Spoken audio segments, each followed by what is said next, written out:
Baik teman-teman sekalian, kami 4 Presiden Buruh, saya bersama Bung Iqbal, Bung Jumur Hidayat, bersama Ibu Eli Rosita Selaban.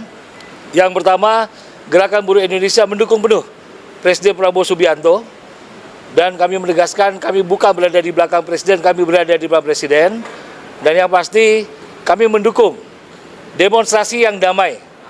Tetapi kami tegaskan, kami menentang perusuh-perusuh yang mencoba mengganggu stabilitas politik dan ekonomi di Indonesia.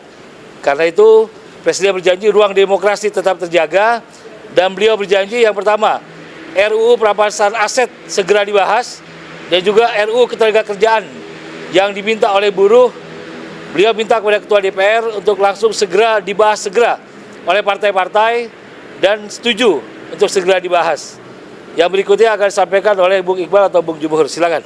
Cukup lah. Bang Jumur. Ayo, Bung Iqbal. Ya, makasih kawan-kawan media cetak, media online, dan media elektronik. Pada kesempatan pertemuan dengan Presiden Prabowo Subianto, ada beberapa hal yang tadi telah disampaikan oleh Bung Andi Gani, saya akan menambahkan.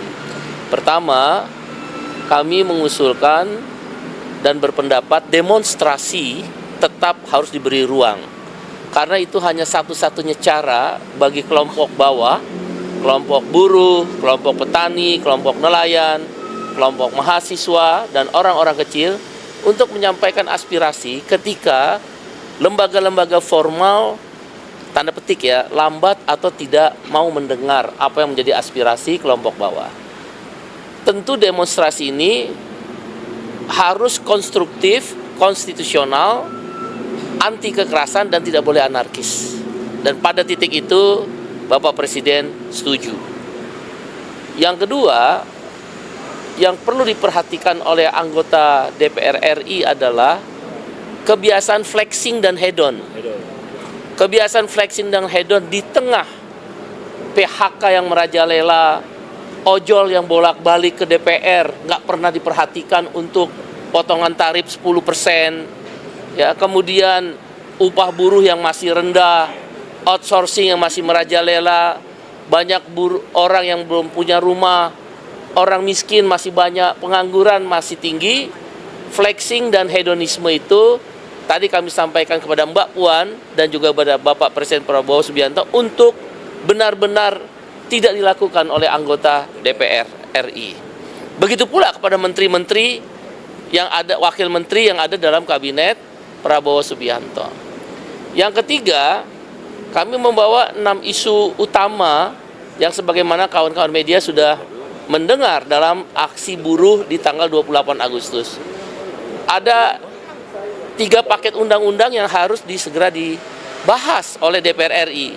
1, rancangan undang-undang ketenagakerjaan. Ini pasti benturannya kuat, kepentingannya, tanda petik ya, benturan itu tanda petik. Karena kepentingannya misal tentang outsourcing tarik-menarik, upah murah tarik-menarik, karyawan kontrak tarik-menarik. Dugaan kami tadi saya sampaikan 3 tahun. Padahal sisa yang diberikan oleh MK tinggal setahun lagi. Setahun ini tanda petik DPR malas, tidak membahas padahal sudah ada panjangnya.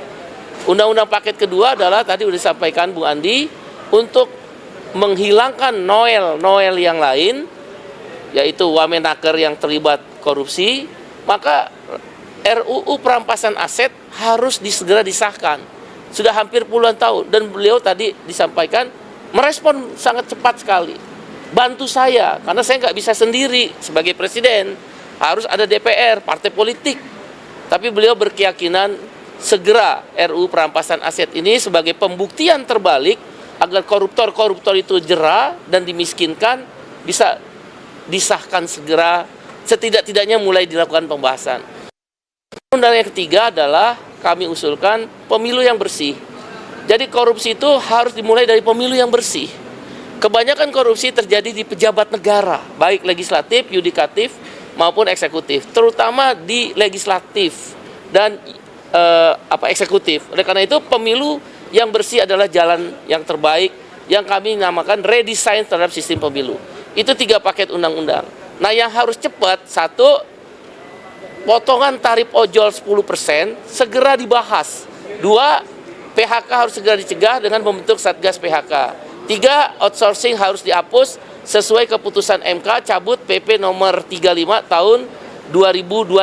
Karena keputusan MK-nya udah keluar, nomor 168 tahun 2024. Dan yang keempat, reformasi agraria, reformasi pajak, yaitu pajak THR, pajak, kita udah tahu kita THR habis ongkos, masih dipajakin. Pesangon kita kan nggak punya duit, dipajakin. Tabungan kita di jam sostek JHT dipajakin. Nah, kami mengusulkan pajak-pajak THR, pajak pesangon, pajak JHT dihapus. Dan PTKP, pendapatan tidak kena pajak, dinaikkan dari 4,5 juta rupiah per bulan menjadi 7,5 juta rupiah per bulan. Tapi sekali lagi, ada yang bisa cepat, ada yang tidak bisa cepat berproses, terutama rancangan undang-undang. Prinsipnya Pak Prabowo termasuk dari pemuka agama, kawan-kawan mahasiswa, pemuda, organisasi kepemudaan, dan juga beberapa kelompok lain yang diundang, merespon baik. Bahkan suasana sangat cair dari 4:30 sore sampai jam hari ini, sampai jam sekarang. Terima kasih semuanya. Terima kasih.